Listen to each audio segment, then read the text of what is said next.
ఇక ప్రకృతి వ్యవసాయమే చేస్తున్నాను.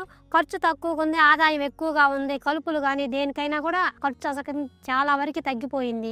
అది మనకు చెప్పి పక్కన వాళ్ళని కూడా మారుస్తున్నాం. అంటే మనం చూసి వాళ్ళు కూడా మారుతున్నారు. కూలోళ్ళు పెడతలేదు, చేసుకుంటుంది, బాగా వస్తుంది. మనం వెళ్ళి 1000 రూపాయలు 2000 పెట్టి ముందు తీసుకొచ్చినా కూడా మార్పు రావట్లేదు అని నన్ను చూసి కూడా మారుతున్నారు. మారారు చాలా వరకు. ఎక్కడన్నా ఒకరు ఇద్దరు ఉంటే వాళ్ళు కూడా మారుతున్నారు. ప్రకృతి వ్యవసాయంకే చేస్తున్నారు.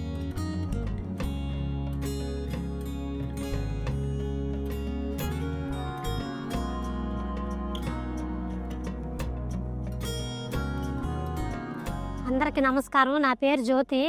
కొత్తపట్నం మండలం మాది. ఫస్ట్లో పురుగుల మందులే వాడేదాన్ని.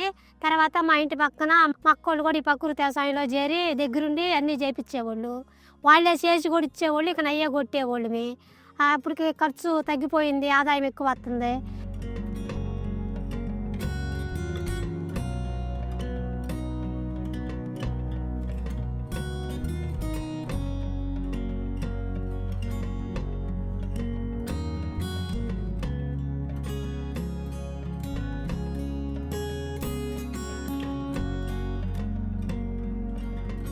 అరెకరా కౌలు చేస్తాను, అరెకరా సొంతం ఉంది. అరెకరాలు అన్ని ఆకుకూరలే, చుక్కూర, పాలకూర, కొత్తిమీర, పుదీనాకు, బీర చెట్లు, చిక్కుడు చెట్లు, బెండ చెట్లు అన్ని రకాలు వేస్తాను. అందరూ చేను కాడకు కూడా వచ్చి తీసుకొని వెళ్తారు.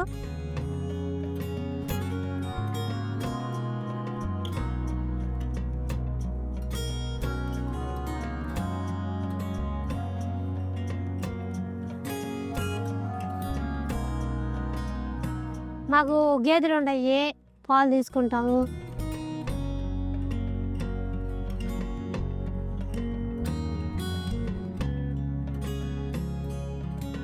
కనకాంబరాల చెట్లు ఉన్నాయి, కోసుకుంటాం, కట్టుకుంటాము. ఇదే వ్యవసాయం మాకు.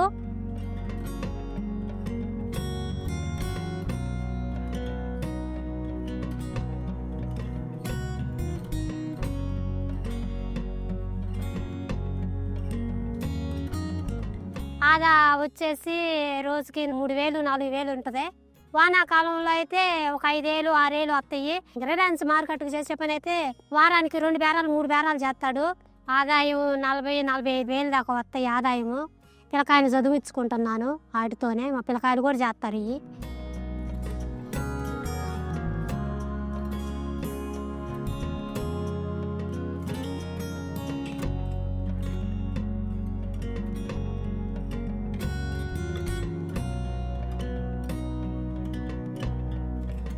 బెండ చెట్లు కూడా అంతకుముందు వేసి ఎన్ని మందులు కొట్టినా తగ్గిపోతే పేను బంకకే దశపరిని కొంచెం చీడ కాపుతుంది. చేప బెల్లం మురగేసి బలానికి కొట్టా. పుల్లటి మజ్జిగ 3 రోజులు పులుచుపెట్టి పసుపు ఇంగువ కలిపి పొండాకి ఏదన్నా వస్తే దానికి కొడతాము. దోమ పడింది అనుకో, వేపాకు కోసుకొచ్చి దంచి 3 రోజులు మురగబెట్టి వడకట్టి అది కొడతాము దోమ పోతానికి. బెల్లము, ఆవు మూత్రం, ఆవు పేడ, ఆ శనగపిండి ఈ మొత్తం డ్రమ్ముకేసి కెలబెట్టి అది కూడా 3 రోజులు రోజుకోసారి తిప్పుతా. 3వ రోజు అది కూడా కొట్టుకుంటాం. అది కూడా బలానికే. కనకాంబరాల చెట్లు ఆకు బాగా ముడత పడిపోయినాయి. ఆవు మూత్రము పసుపు కలిపి వారంలో 3 సార్లు కొట్టాను, పోయింది. మా పిల్లకాయలు 5ంటికి 6ంటికి అలా వచ్చేస్తారు. మా పిల్లోడే కొడతాడు. ఈ ఆకుకూరలే ఇంట్లో కూడా వండుకుంటాం. పప్పు ఒకసారి, అట్టాగా ఎప్పుడు ఒకసారి ఆకుకూరలే వండుకుంటాము. కూలోళ్ళు కూడా పెట్టను, నేనే చేసుకుంటాను. కలుపులు మొత్తం నేనే నీళ్ళు పెట్టుకుంటానే చేసుకుంటాను. పొద్దున్నే పిల్లకాయలు ఉన్నంతసేపు ఇంట్లో పని చేసుకుంటాను. తర్వాత చేలోకి వచ్చేసి నేనే చేసుకుంటాను. మా ఆకుకూరలు మందులు కొట్టనివి వాడుకుంటున్నాం కాబట్టి మాకు ఆరోగ్యంగా ఉంటుంది.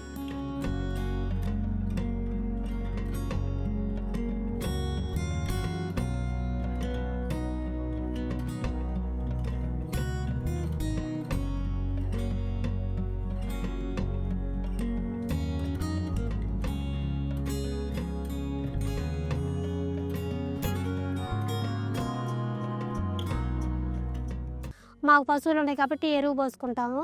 అప్పుడు పురుగుల మందులు వాడేటప్పుడు ఏంటంటే ఒక నెల 2 నెలలు ఆరబెట్టి మళ్ళీ వేసినా కూడా వచ్చేవి కాదు. ఇప్పుడు ప్రకృతి వ్యవసాయం మొదలుపెట్టిన కాంచి నేల బాగుంటుంది కాబట్టి మళ్ళీ అమ్మితే ఏదో ఒకటి వేసేసేస్తా.